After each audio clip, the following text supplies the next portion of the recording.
All right, so I think we're mostly settled in, so let's get started. My name's Jerry McMillan. I'm a UROP advisor, and you are here for our workshop on designing a poster. We're specifically aiming it for our symposium on May 21st.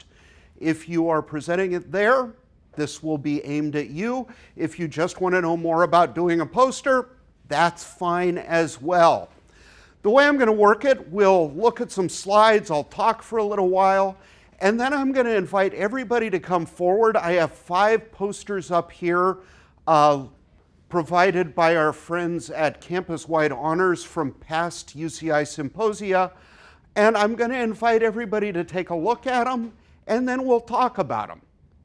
Based on the things we've talked about up to that point, not so much on the level of are these good or are these bad, but what are things we notice one way or another that strike us as being useful, that strike us as maybe could be done differently.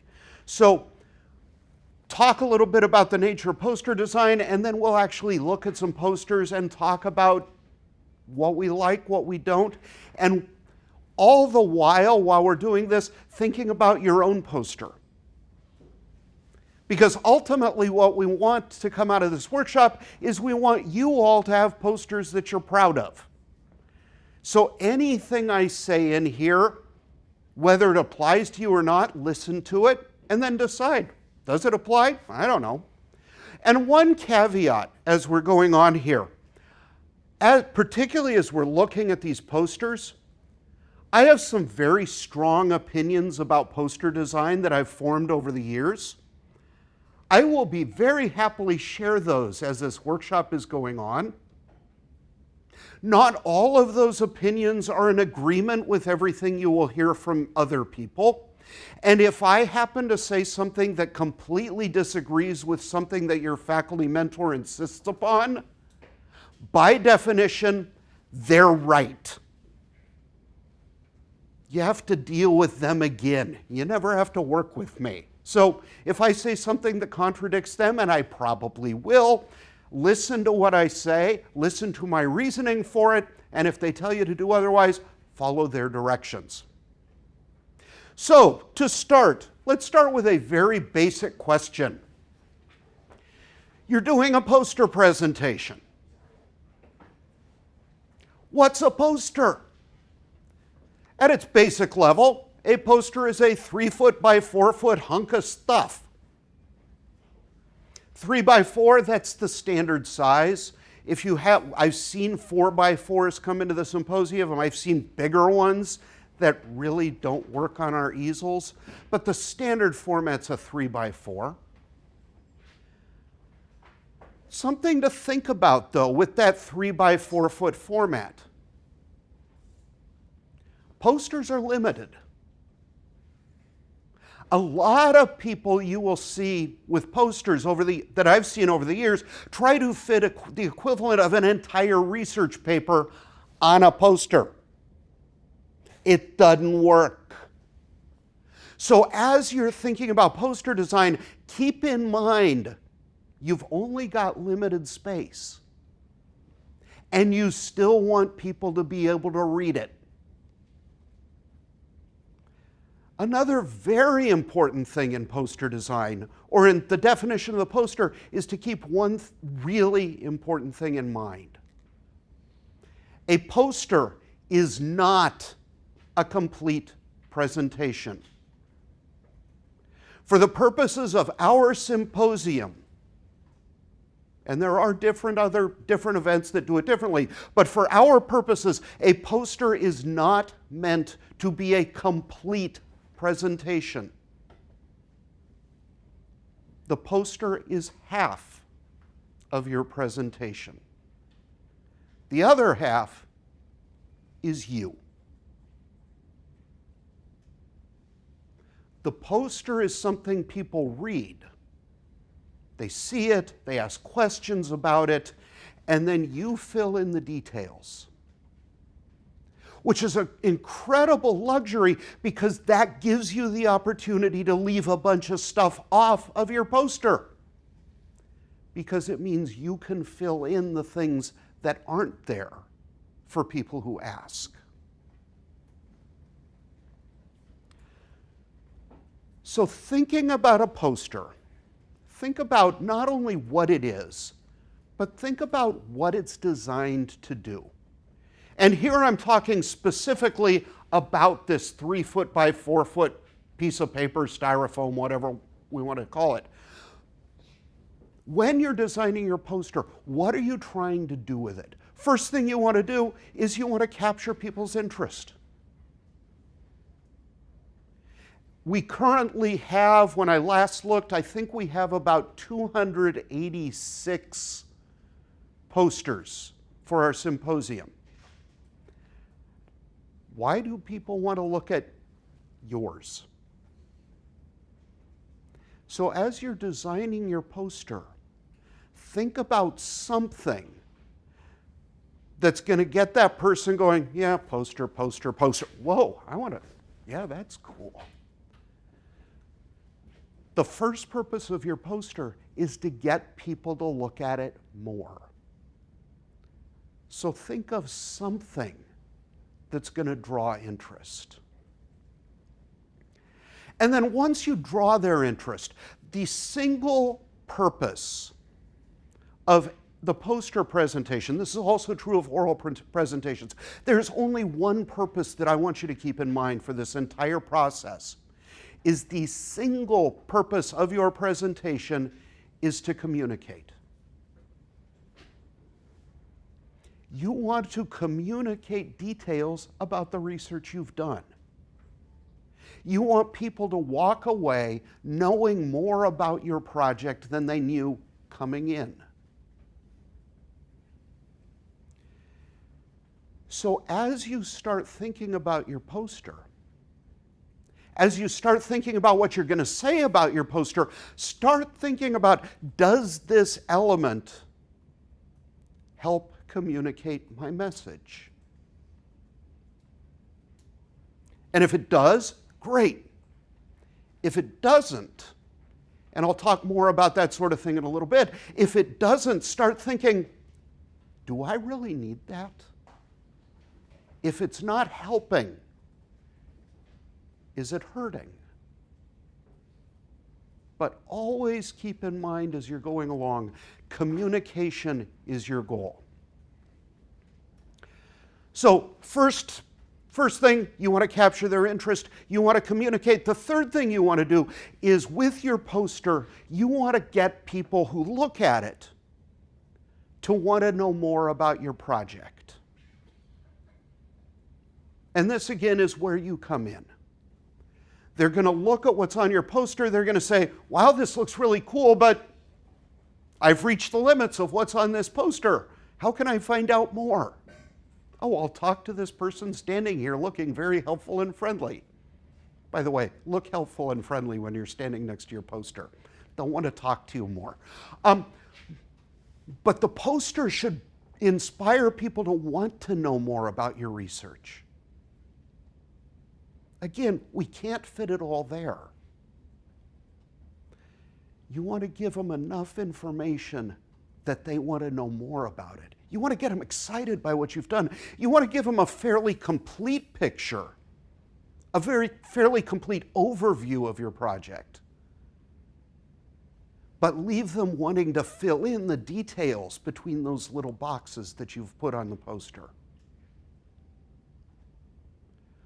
So as you're designing the poster, these are the things you want to keep in mind. You want to capture their interest first. You want to give them information, but then you want to leave them wanting more. And if you've done all of that, you have designed a successful poster. So let's think about this. With those things in mind, what should be on a poster? And as I said, the thing to keep in mind is what goes on the poster is what's needed to reach those goals. And just as a note, When it comes to poster design, and if you come to my oral presentation workshop, you will see I am exactly the same way with PowerPoint. I am very much a minimalist when it comes to this sort of thing. If it doesn't help, I am in favor of leaving it off. There are some things you will find you may want to put on that don't directly contribute to the goals. If it's important to you, okay. I won't like it, but if it works and you feel it's necessary, do it. But as I'm talking, I'm going to be talking about things that for me should not be there. As always, it's your poster. So ask yourself, given all that I've heard, do I still want it? Then okay, your poster. But I'll give you reasons for things that I think we should and should not do. But as you're designing the poster, decide what must be there. And there are 3 parts of your project, I think, that are important always to have on a poster. First of all, why did you do your project? Regardless of your field of study, there is some basic hole in the body of human knowledge that you're trying to fill. What was that hole, and why were you trying to fill it?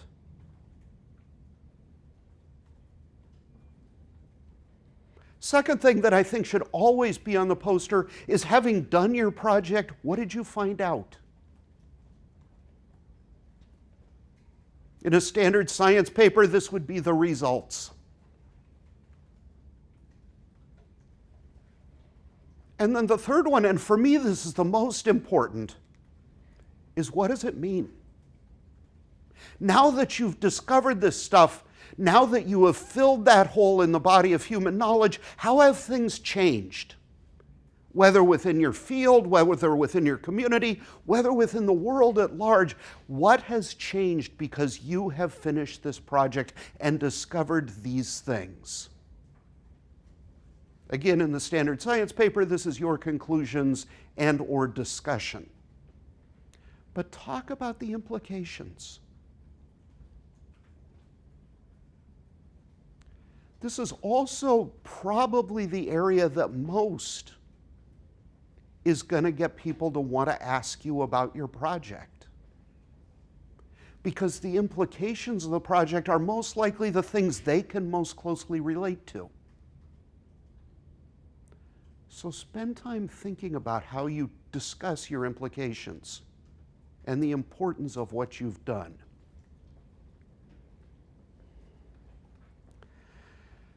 The very simple answer of what should be on a poster is, remember that everything on it needs to contribute to the message you're trying to communicate.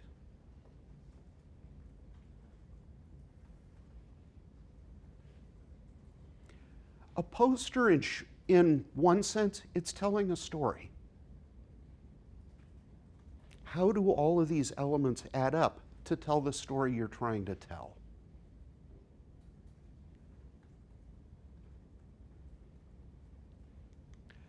Another thing that's frequently not noted on a poster is blank space. And it's important to think about that as well when you're designing the poster. We've all seen posters that are just blobs of text and other information, and with no space in between those spots, you have no idea how the thing fits together. You get nervous. Well, I get nervous looking at them just because there's so much stuff. White space gives you natural boundaries between sections. It makes it really obvious where the structure lies. It also makes it a whole lot more readable. If there's space between your sections, your blocks, your text, your graphics. So as you're designing posters, having already said that a poster cannot hold everything you want it to hold, I'm telling you, put even less on it. Because you want to have that space, just to give people a sense of breathing while they're reading your poster. Those are things to think about while you're designing or while you're even before you're designing your poster. Those are the things to think about while you're planning your poster. What should be on it? What do you need to have there? What else might you want? And you might want to consider just draw up an outline. Way back when I was your age, I would talk about, write it down on a bunch of 3x5 cards that you can shuffle around on your floor. I don't think anybody would do that anymore, but the equivalent's the same. Write down all the pieces you want. Start thinking about what you want. Then you can start playing with how it fits. And when you start moving from what's on the poster to what it should look like, keep in mind the two things you really want are clarity and comprehension. You want it to be clear what you're saying. You want what you're saying to be understandable. You want what's there not to require a whole lot of explanation. You want to be there to fill in details, but you want people to understand what's on the poster when they look at it. And some things to think about as we go along. One of the things that I think is undervalued with posters is headings. We'll talk a lot more about the posters behind me. In fact, for those of you that came in late, at some point I'm going to ask you to come up and all look at them and we'll compare notes at that point. But as you look at these posters up here, most of them have headings that are taken from the standard science paper. Introduction, methods, results, discussion, or conclusions. I highly recommend you do not use headings like that. If you think back to the first goal I mentioned for the poster, it's to attract attention. As people are walking by that incredible array of posters, they say, oh, look, this one has methods, so does this one, so does this one, so does this one. How about a heading that said, we used this thing? All of a sudden, instead of just methods, and somebody says, I wonder what the methods are, have to look closer, I know it from the heading. It also means if you say it in the heading, you don't have to say it in the text underneath it. So you're not only drawing more attention, you're saving space. So instead of just having a heading that says conclusion, how about a heading that just says we cured cancer? If you did. It's worth a try. So consider headings that actually mean something. It'll both attract attention and, as I say, it'll save you some space. Something else to think about, clear organization and navigation. Most posters are going to be designed in blocks. There will be blocks of text, blocks of graphics, individual elements throughout the poster. How are your viewers going to know how to navigate that? Tell them I'm busy.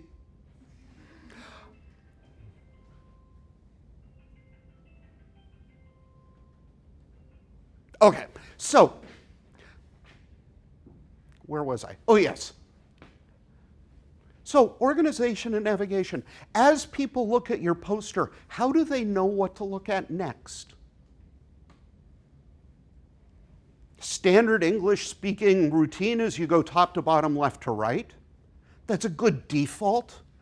But think about things like arrows.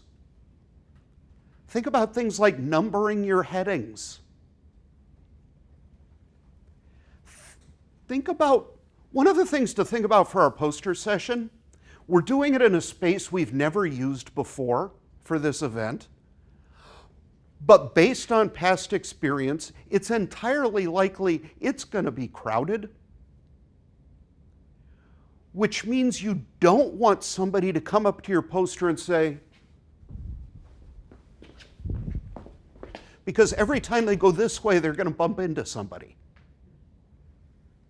You want them to start here and move and be done. So think about both arranging it logically for a traffic flow point of view, but also just to give navigational clues to your readers. As I say, numbered headings, arrows, come up with something else, but give a logical flow to it and help people understand how to interpret what you've written. Something else to think about. A lot of people are going to put pictures, graphs, charts, other illustrations on your posters. When you do, first of all, keep them simple. An example I like to use, think about a standard line graph. You got your x-axis, your y-axis. You got a bunch of numbers on the y, bunch of numbers on the x. Maybe all of your data points fall on the y-axis between 60 and 80. Why would you design a graph that has both labels and lines at 5, 10, 15, 20, 25, 30, 35, 40, 45, when everything else is 60 to 80? If you leave that space blank, nobody's going to look at it. Their attention will be drawn directly to what's important. So as you're designing your graphs, think about, does everything on this contribute to clarity? In the same vein, personally, I really dislike bar charts with shaded bars. Those 3D effects may look cool, but they reduce comprehension. They give people something to look at that doesn't contribute to meaning. So as you're designing your graphs, keep them simple. Only put the information that you need. And as a note, if you are exporting graphs from Excel, it will put all sorts of additional stuff in there that you don't want. So if you're exporting from Excel, go in and clean them up, make them clearer, make them more concise. Other illustrations. Think about, when you put up an illustration, what's important. So for example, if you're doing a study and you need to put in a picture of a brain, draw arrows to the points you're looking at. Label the arrows very clearly. Make sure the important parts of your illustrations are very clear to find and to understand. And make sure that everything that's important about the picture is within that block on the poster. Don't have text over here that says, as you can see in that picture, way over there, blah, blah, blah, and then just have a picture over here. Don't say a thing about the picture over here, have a picture over here with a caption and any related information so it is fully self-contained and self-explanatory.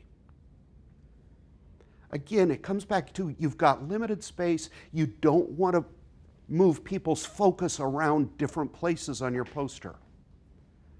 So keep the illustrations and the graphs very clear, self-contained, and comprehensible. And as a note, simply because it's a pet peeve of mine, you will see this on one of the posters up here, please do not number your graphs or your illustrations. There's one up here that has figure 1, figure 2, figure 3.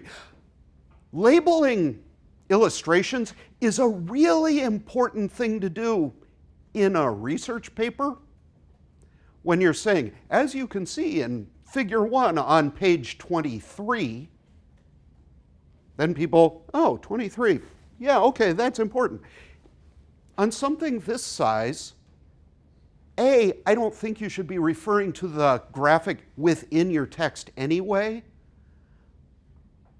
B, if everything about the figure is right there with the figure, you're not referring to it from somewhere else anyway. And if you really want to refer to it from somewhere in your text, you can just say something like, in the figure to the right, or in the top figure, or in the picture of the baby, something that's very clear. But please don't number your visual aids for me. Something else to think about is avoiding visual distractions. You will see a lot of posters. These aren't so bad, but you will see a lot of posters that people really fall in love with the concept of multiple typefaces and multiple colors. And that can look really cool, but if you have 17 colors on your poster, they don't mean anything. There will be some people walking by thinking, wow, what's green mean? Oh, nothing. Okay. So if you're using different typefaces, different fonts, different colors, use them for a purpose. If you bold something, why did you bold it? If something's in purple, why? So I'm not saying don't use these things. I'm saying use them for a purpose. Make sure everything on there means something. Just as a note with colors, the most common form of color blindness in humans is red and green.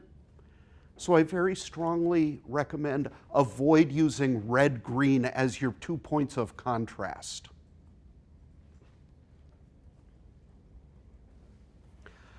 One other thing to think about when you are designing your poster. As I said, it could be crowded there. You want people to be able to at least take in a little bit of your poster from a distance.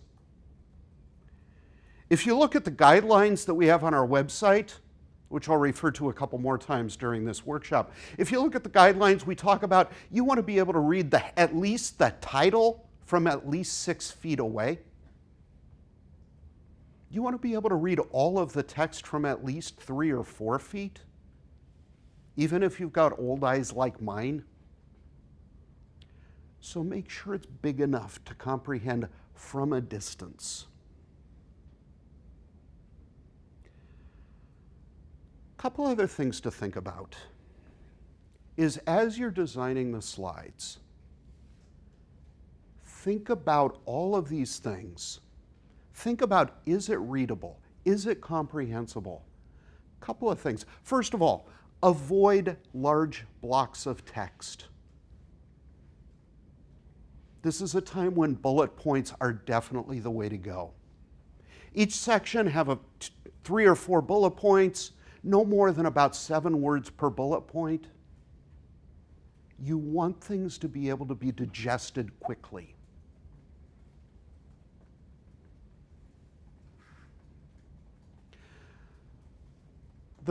I've given you the suggestions on the previous slide, things that I think should go on a poster.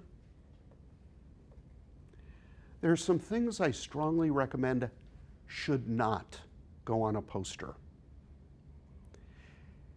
And at this point, I will revisit the thing I said earlier. If I disagree with your faculty mentor on this, because I will in some cases, follow their direction, because they have more to offer you in your future than I do, but think about these things.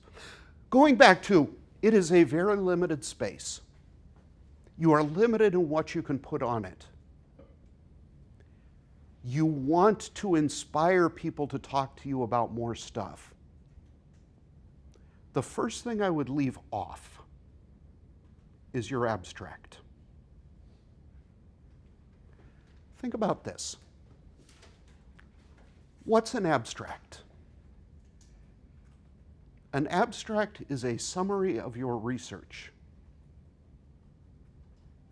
What's a poster?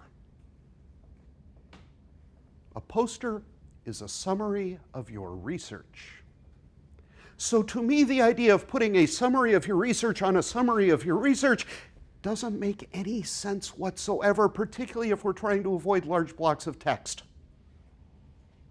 Everything on your poster should be roughly the equivalent of what would be in your abstract. Unfortunately, a lot of people are still trying to design posters from the mindset of it should be like a research paper. And a research paper has an abstract, so I should put an abstract on my poster. I passionately disagree. Leave off your abstract. It wastes space. Another thing to leave off is I would strongly consider, and this is not as cut and dried for me as the abstract, but think about, as you're designing your poster, think about your methods. For a lot of projects, there is no good way to summarize an 83-step process into 4 bullet points with the level of detail that would make any sort of coherent information. So as you're thinking about your poster, think, are the methods I used for my project something that I can summarize into a very small space that could be useful? Otherwise, think back to that earliest definition of what a poster presentation is. If you don't have your methods on your project or on your poster and somebody wants to ask about your methods, you're there to fill them in. So again, your poster does not need to be a complete look at your project. So consider whether you're better off leaving the methods for somebody to ask about, or if you can, briefly summarize them for something on your poster. Third thing I would consider leaving off of your poster: references. A lot of people, let me start that sentence again. For a lot of research, it's important to recognize past work in your field. And that's absolutely true. If you are building on the work of other people, you absolutely need to acknowledge that fact. You need to acknowledge their contributions to your work. And you don't necessarily need to do it on your poster. Couple of things to think about. First of all, a poster, from a very technical point of view, a poster is not a legal document. It's not a published work. You're not legally responsible to have all of these things on your poster. Second, if you talk about building on the work of Bergman, somebody could say, who's Bergman? You don't necessarily need to list the entire citation on your poster. One thing you might consider, and I've seen people do this quite successfully, when you're actually showing up with your poster, tape an envelope to the back, print out a bunch of your references. If people ask, you can say, yep, I build on all of these people, here's my list, you want to see it? The problem with references on a poster and citations is, first of all, people think they have to be there, and I've already suggested why I disagree with that. Second, everybody knows nobody's going to read them.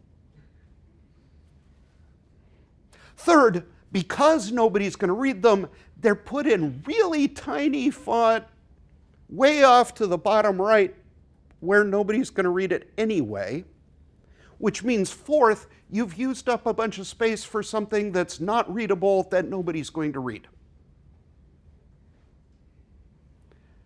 So while it's important to recognize the people who've contributed to your research, consider whether the poster is the place to do it. Be ready to talk about it, but I strongly suggest leaving it off of your poster.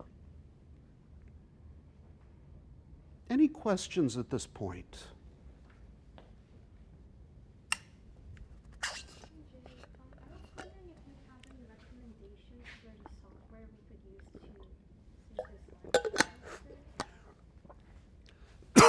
Recommendations on software to create posters. Kinda.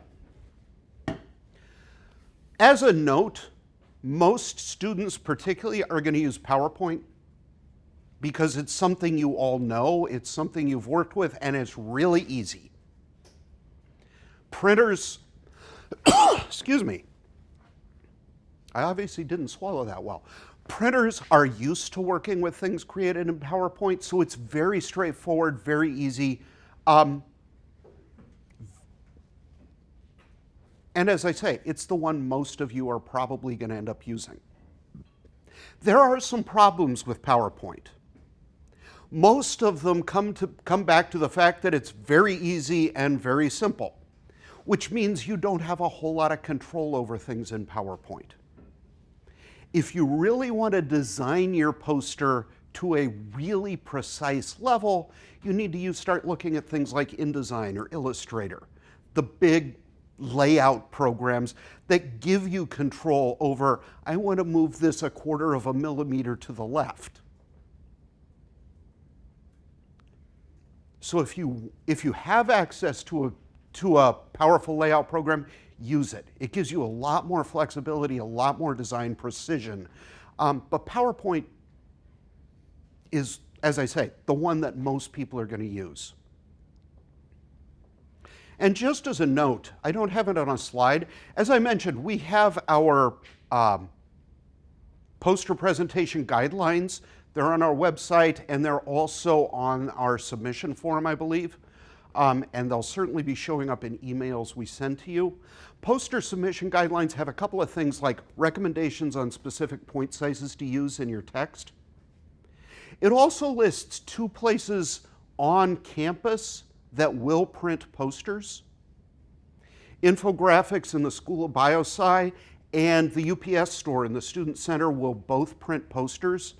For both, it's just a little over $100 to have it professionally printed and mounted. Both of those places ask that you have your poster to them at least 2 weeks before you need it. So given the standard student leaning towards procrastination, I would strongly urge you to get your poster done early. Besides, we're going to ask you to upload your poster to our system so we can display it for everybody to see online. And so the sooner you've got that done, the sooner you can start thinking about other things coming up. But plan on having your poster done and ready to go at least 2 weeks in advance. When you submit to the printer, a lot of them just will ask you for a PDF. But it's important whether you go with either of those 2 places on campus or any other printer will do this. It's important to talk to them first. Find out exactly what they want so that you don't submit your poster to them and get a call from them 2 days later saying, "Hi, we're looking at your poster and there's a problem." The more you can learn from them in advance, the smoother the process will go. Other questions at this point? I was wondering, what is the recommended font and font size for the post-it?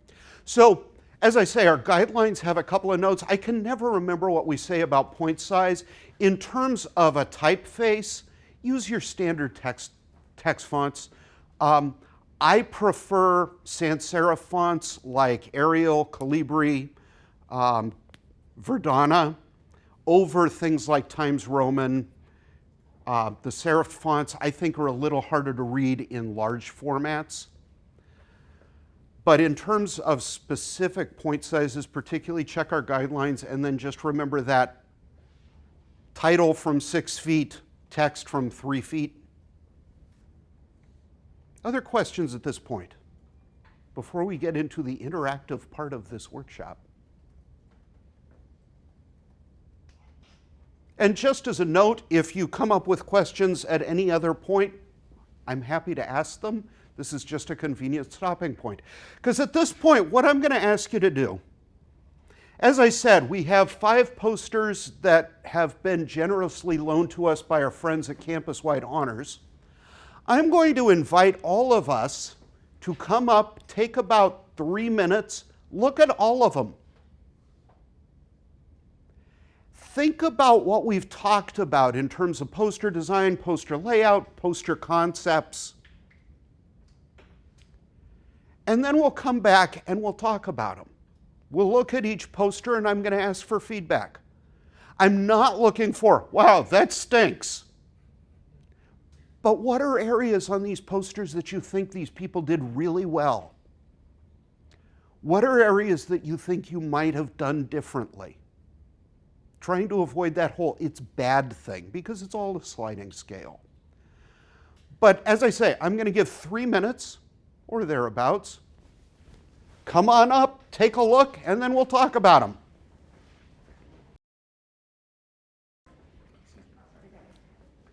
So in no particular order, because there are enough of us here, I'm not going to have a crowd stand around and talk about it. Can you guys still see this one? If it doesn't fall over. So what do we see on this that works really well?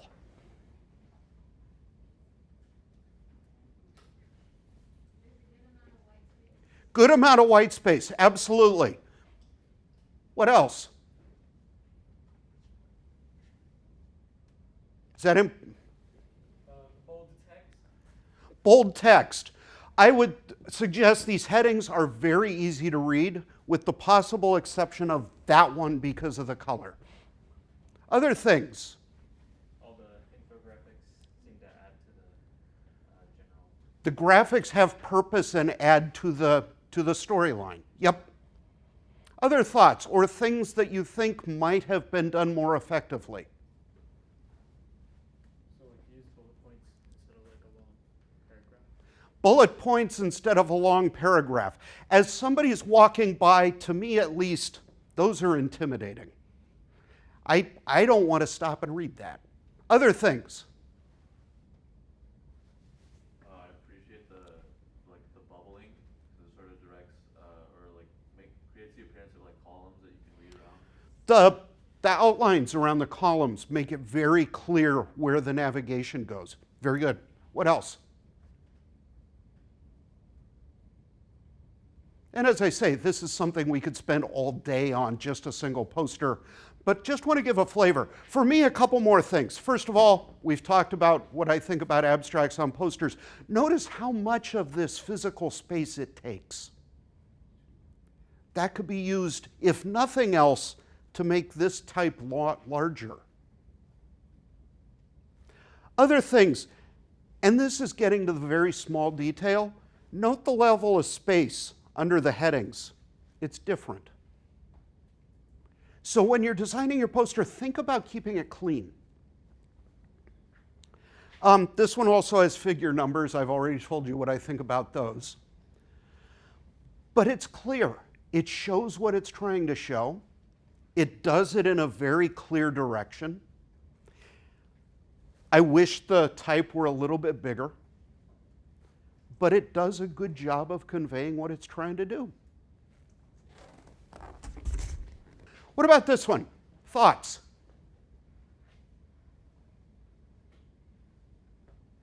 Stunned silence. No opinions whatsoever. I feel like the text is more manageable than the last poster. Text is a little more manageable. I would say both. It's a little bit bigger, but it's also smaller blocks.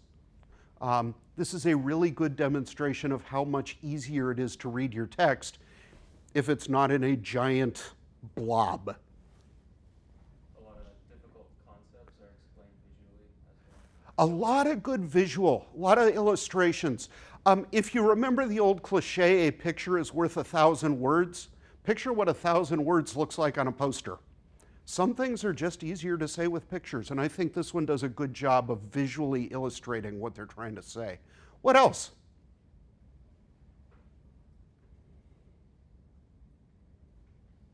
The color scheme is really appealing. Color scheme is appealing. Yeah. Having the dark background for headings with the light text really, even more than just having big text, says, this is a heading, look at me.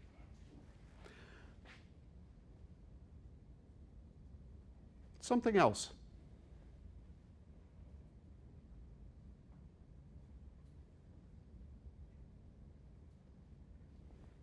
The discussion of like the figures or the pictures that they included are right next to them versus like somewhere else. Yeah, the pictures are discussed right next to the pictures. So it's very clear what the pictures are because they talk about it right there. Anything else, or move on to the next one? Okay.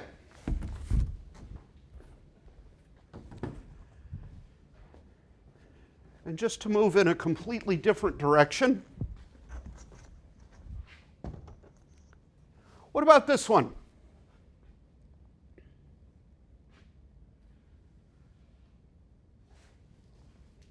Unique title. Good title. Definitely catches your attention.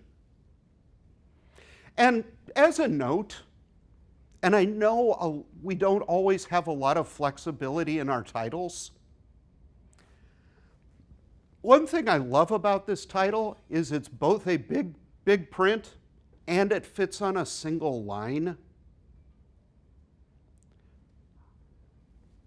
You see so many titles that have about 19 words, then a colon, then about 3 sentences worth of text after the colon. For me, those titles are an absolute turnoff when I'm looking at a poster. So when you're designing your title, think about it as, is somebody going to actually comprehend what they're looking at when they see your title? Keep them short if you can. What else?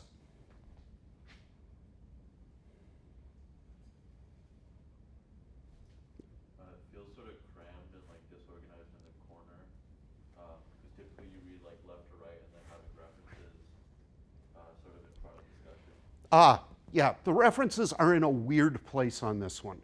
You remember what I said about something that nobody's going to read, but they think they have to put in somewhere? They found a somewhere on this that kind of fit where everything else is, but it is not graceful.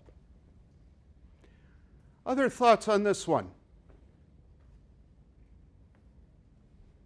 I think it's nice that they had all the bullet points.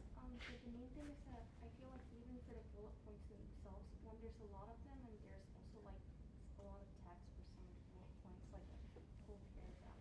So the fact that they're bullet points, great, but that's an awfully long bullet point. So are there ways of saying these things with fewer words? Because you'll notice on this one, particularly compared to the last one we looked at, there's not a lot of white space on this one. Everything is very much crammed together. The other thing of note on this one is we've got all of these graphs. And there's nothing that really describes them. So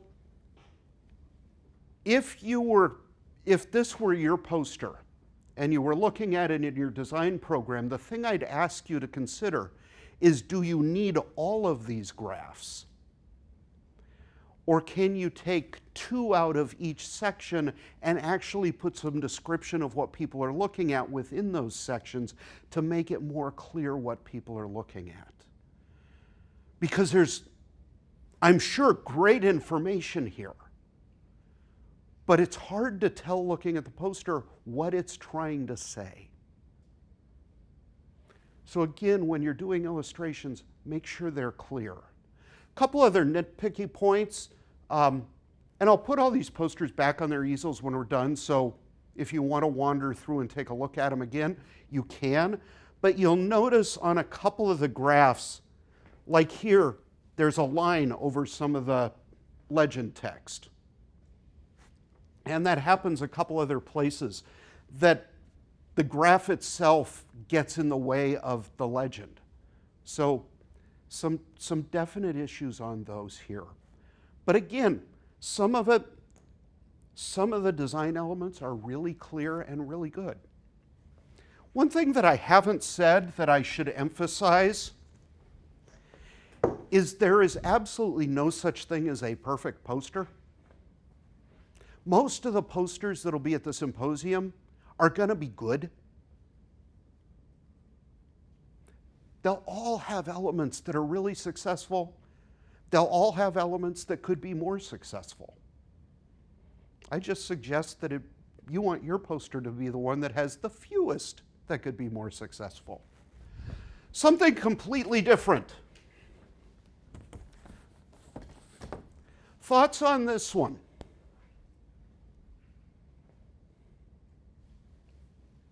I kind of wish they didn't have the picture in the back because it's a little bit distracting, especially since they have pictures in the boxes. The picture in the back is a little distracting.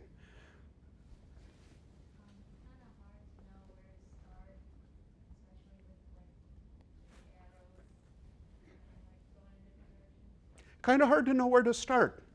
Let me come back to the picture.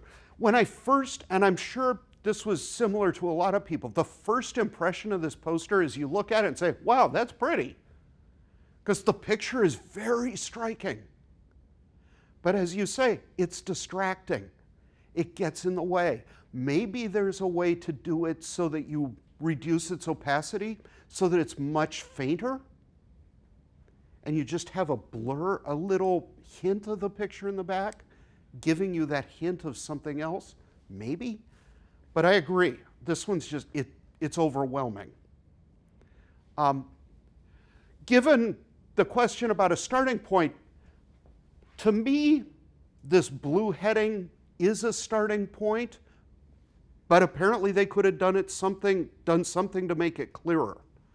I love the fact that from here, you know you can go two different directions and you know which path to follow. I think that, as I said earlier, having arrows or something to aid navigation is a great thing. So, other things on this one. I love this poster simply because it's different and gives all sorts of great examples. Yeah? Maybe it's something small, but I like how this one doesn't have as much of a glare than the first three. Ah, a matte finish. Yeah. Interesting point. Pointing out that this one doesn't glare as much as the other ones that we've talked about so far. Maybe that's something you can talk to your printer about. Other things. Otherwise, I've got a couple other things I'll point out on this one. Yeah? I was kind of in the back, so I could barely tell, but seeing it now, there's a timeline at the bottom, which is kind of hard to see. Okay, timeline's a little hard to see, and particularly for me, the space between the bottom characters and the edge is pretty tight. So yeah, what else? Again, I don't like how there's so many words per box. I wish it was more condensed. Lots of words per box. Yep. A couple things I'd suggest on this one. First of all, it's got an abstract. I'd get rid of it. Part of the thing on this one is because these text boxes have a lot of text and it's pretty small, if you get rid of the abstract, you got more space to make the text bigger. I love, okay, we've talked about the background. I love the fact that there's so much blank space on this poster. Maybe there's even a little too much. If you get rid of the abstract, you could fill in a little bit more, convert the text to bullet points, make it really big and readable. But I think more than anything, one of the things I love about this poster is I think for most of us, this is the one if you're walking down the aisle of countless posters, you're going to stop and take a second look at this one. We said that maybe the background image is overdone and complicates things, but it does achieve the one purpose.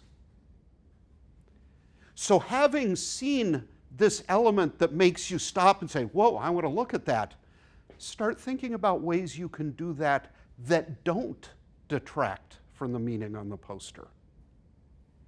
Because the fact that it does it is great. It's just the way it does it that maybe could have been done more effectively. So one more.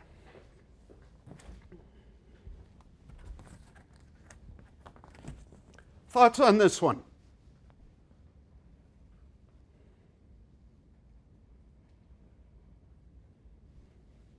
I really like the bluish background. Like it's not just dark white, but it's not so like distracting. It's just like subtle. I Light blue background, much softer than white, but not so dark as to be not enough contrast with the text. One of the good standard rules is light text on dark background, dark text on light background. I would avoid white because it's a little blinding as a background. I would also avoid black as a background because it can be overwhelming. This very pale blue with a dark text works really well. A very dark, the heading on this one, the title block, very dark blue, white text, also I think works very well. So just keep in mind as you're designing your background and your text, contrasts. What else? Yeah. I like how like the results section, there's just two graphs, but there isn't much explanation. And so it seems like the person presenting this would explain it for the other people coming in. The results on the poster are incredibly simple. 3 graphs, 1 little line of text underneath them. So the information's there, it's clear, and if you want to know more, you ask. So, yep. What else?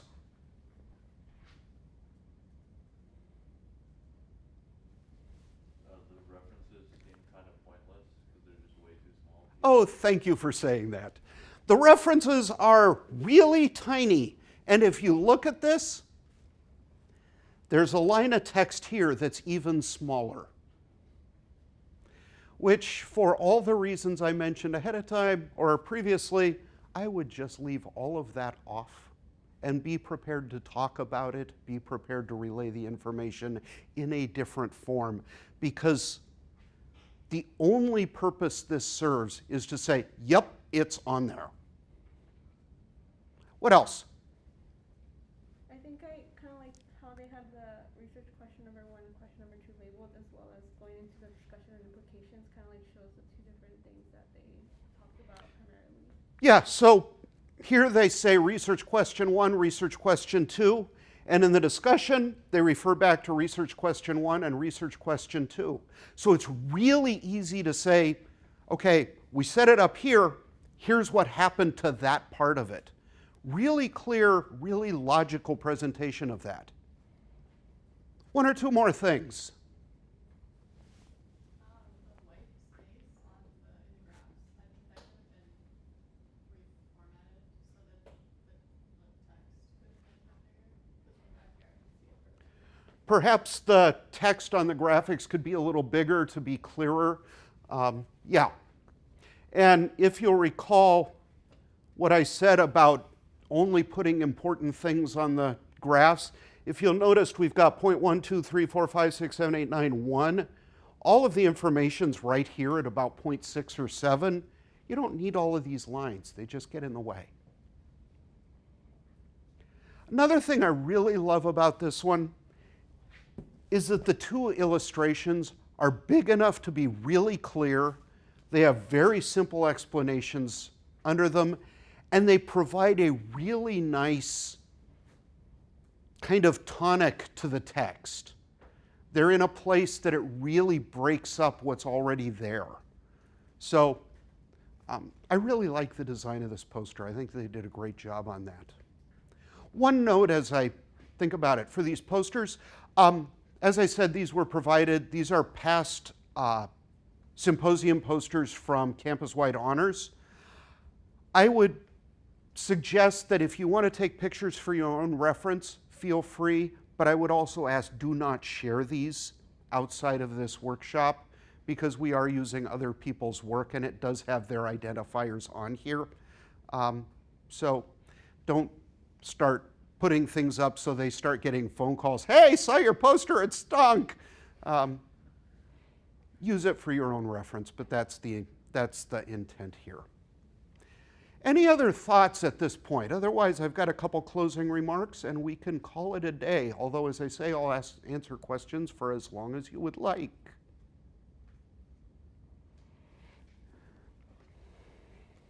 So just to finish, I want to leave you with 2 thoughts.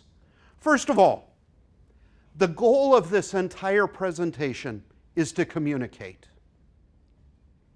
You want people to walk away from your poster knowing more about you and your research topic than they did when they arrived. So as you're designing your poster, think about how you can communicate. The other thing is keep in mind that the entire presentation is this and this. You and your presence are a very important part of your poster presentation. So as you're designing the poster, avoid the instinct to put everything on it. Because as we've seen from just our limited examples, putting everything on it, you start getting really crowded and really tiny and start losing the ability to communicate. And then just as a note, we do these workshops. We really appreciate feedback on the workshops. There's a QR code on the screen. We will also get a follow-up email out of campus groups that'll include the same link. But we would ask you to offer any feedback you have on how we can do this better. Of course, we love to hear things that we might do well as well. But we want to hear how we're doing, because our purpose for doing these workshops, the reason I'm up here, is I want you to design better posters. So we need to know if we're doing that well. So please take a couple minutes. It's a short survey, half a dozen questions at most. We would ask for your feedback on that. And at this point, I have finished my prepared remarks. If there are questions, I'll ask for a moment. I'm going to put the posters back up on the easel, so if you want to come back up and look at them, we can shut down the recording because we'll be informal from this point. But other than that, I will thank you all for coming, wish you a great afternoon, and if you have questions about your posters, we're going to be having drop-in hours at the Writing Center that you can take your poster layouts there. You can come to UROP, ask us questions, and beyond that, I just wish you a great symposium and look forward to seeing what you do. So thanks for coming.